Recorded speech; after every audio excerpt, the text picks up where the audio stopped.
नमस्कार, जय हिंद, वंदे मातरम दोस्तों। स्वागत है आप सभी का उत्तर प्रदेश के सबसे भरोसेमंद YouTube channel UP news update में। तो दोस्तों, आज हम आपके लिए लेकर आए हैं उत्तर प्रदेश राज्य के हर जिला, हर क्षेत्र की तमाम बड़ी खबरें एवं उत्तर प्रदेश सरकार द्वारा चलाई जा रही सभी सरकारी योजनाएं। उत्तर प्रदेश के मौसम में अचानक आए बदलाव के कारण मौसम विभाग ने नोएडा, गाजियाबाद, मेरठ और आगरा सहित 17 जिलों के लिए येलो अलर्ट जारी किया है।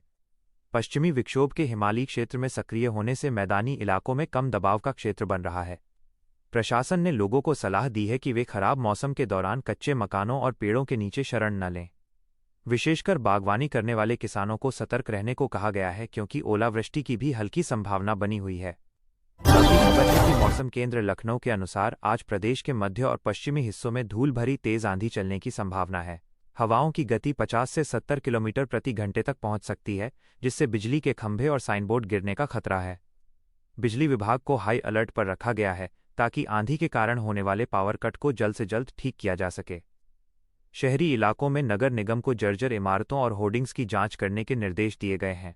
अगली खबर है कि पिछले कुछ दिनों से चल रही लू और भीषण गर्मी से यूपी वासियों को बड़ी राहत मिली है। बादलों की आवाजाही और रुक रुक कर हो रही बूंदाबांदी के कारण अधिकतम तापमान में औसतन 3 से 5 डिग्री सेल्सियस की कमी दर्ज की गई है। लखनऊ में सुबह का तापमान सामान्य से नीचे रहा। मौसम वैज्ञानिकों का अनुमान है कि ये राहत अगले 48 घंटों तक बनी रहेगी, जिससे अप्रैल की शुरुआत में लोगों को मार्च जैसी ठंडक का एहसास हो रहा है। अगली खबर है कि मुख्यमंत्री योगी आदित्यनाथ ने युवाओं के लिए रोजगार का बड़ा पिटारा खोलते हुए उत्तर प्रदेश पुलिस भर्ती एवं प्रोन्नति बोर्ड को 81,000 नए पदों पर प्रक्रिया शुरू करने का निर्देश दिया है। इसमें कांस्टेबल, सब इंस्पेक्टर और जेल वार्डर के पद शामिल होंगे। इस भर्ती का मुख्य उद्देश्य कानून व्यवस्था को और सुदृढ़ करना और थानों में मैनपावर की कमी को दूर करना है। चयन प्रक्रिया पूरी तरह पारदर्शी और तकनीक आधारित होगी। नोटिफिकेशन जल्द ही आधिकारिक वेबसाइट पर जारी होने की उम्मीद है। अगली खबर है कि खाद्य एवं रसद विभाग ने उत्तर प्रदेश के विभिन्न जिलों में जमाखोरों और कालाबाजारी करने वालों के खिलाफ एक व्यापक अभियान चलाया है। अब तक 19,882 से अधिक अनाज गोदामों और दुकानों पर छापेमारी की गई है। इस कार्रवाई में 20 बड़े व्यापारियों को आवश्यक वस्तु अधिनियम के तहत गिरफ्तार किया गया है। सरकार का स्पष्ट संदेश है कि आम जनता को राशन की कमी नहीं होने दी जाएगी और कृत्रिम किल्लत पैदा करने वालों पर सख्त कानूनी कार्रवाई की जाएगी। अगली खबर है कि यमुना एक्सप्रेसवे औद्योगिक विकास प्राधिकरण YEIDA के 25वें स्थापना दिवस पर नोएडा में अंतर्राष्ट्रीय फिल्म सिटी के पहले चरण का भूमि पूजन किया गया। बोनी कपूर और भूटानी ग्रुप के सहयोग से बनने वाली यह फिल्म सिटी विश्व स्तरीय सुविधाओं से लैस होगी।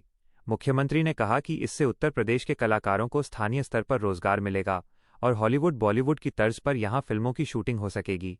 यह प्रोजेक्ट क्षेत्र के आर्थिक विकास के लिए मील का पत्थर साबित होगा। अगली खबर है कि नोएडा और यमुना सिटी में काम करने वाले श्रमिकों के लिए खुशखबरी है। यमुना प्राधिकरण ने जेवर एयरपोर्ट के पास सेक्टर 7 और आसपास के इलाकों में 8,000 सस्ते आवासीय भूखंडों की योजना लॉन्च की है।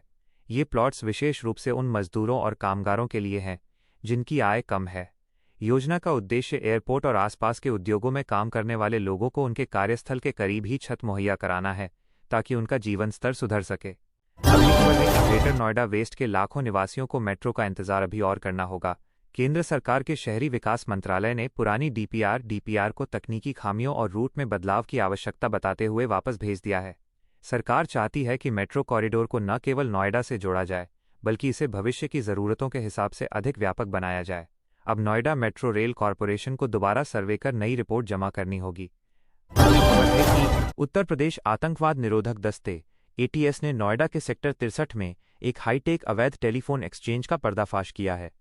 यह गिरोह सिम बॉक्स के जरिए अंतर्राष्ट्रीय कॉल्स को लोकल कॉल्स में बदल रहा था, जिससे न केवल राजस्व की हानि हो रही थी, बल्कि सुरक्षा के लिए भी खतरा पैदा हो गया था।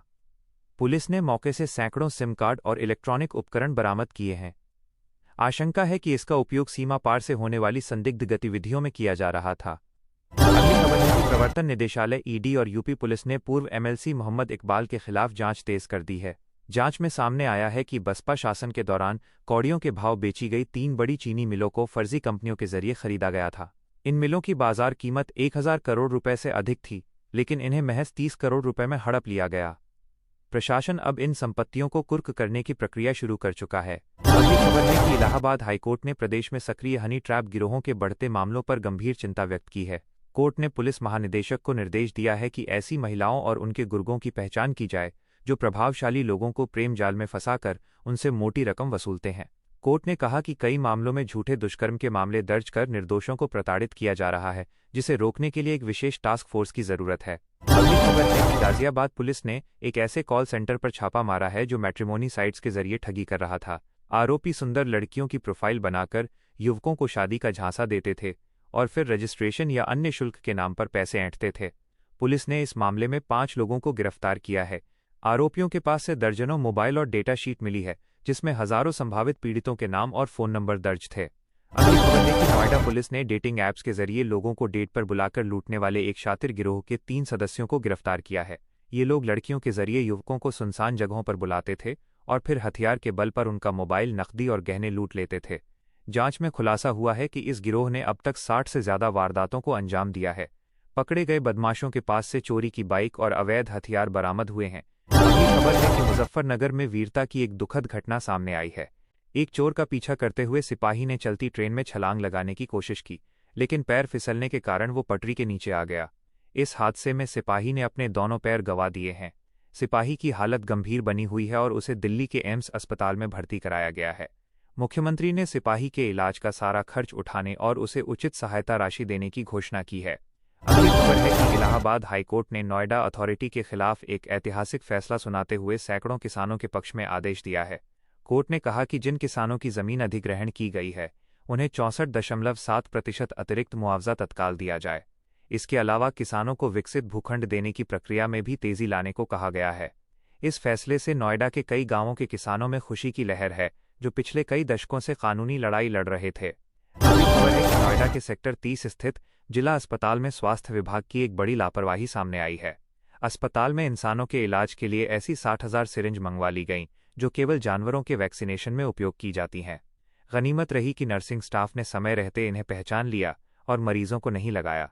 इस मामले में जांच कमेटी गठित कर दी गई है और संबंधित फार्मा कंपनी तथा स्टोर इंचार्ज के खिलाफ सख्त कार्रवाई की तैयारी की जा रही है। उत्तर प्रदेश के सर्राफा बाजारों, विशेषकर लखनऊ, कानपुर और वाराणसी में सोने की कीमतों ने एक नया रिकॉर्ड स्थापित किया है।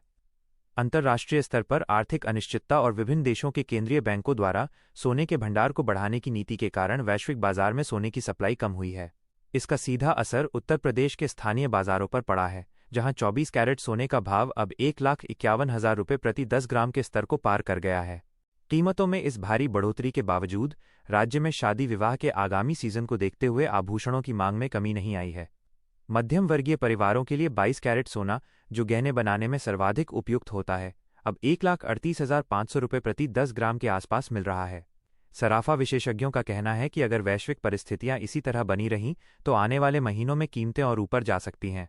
निवेशकों के लिए सोना अब भी सबसे सुरक्षित विकल्प बना हुआ है, जिससे इसकी मांग लगातार बनी हुई है।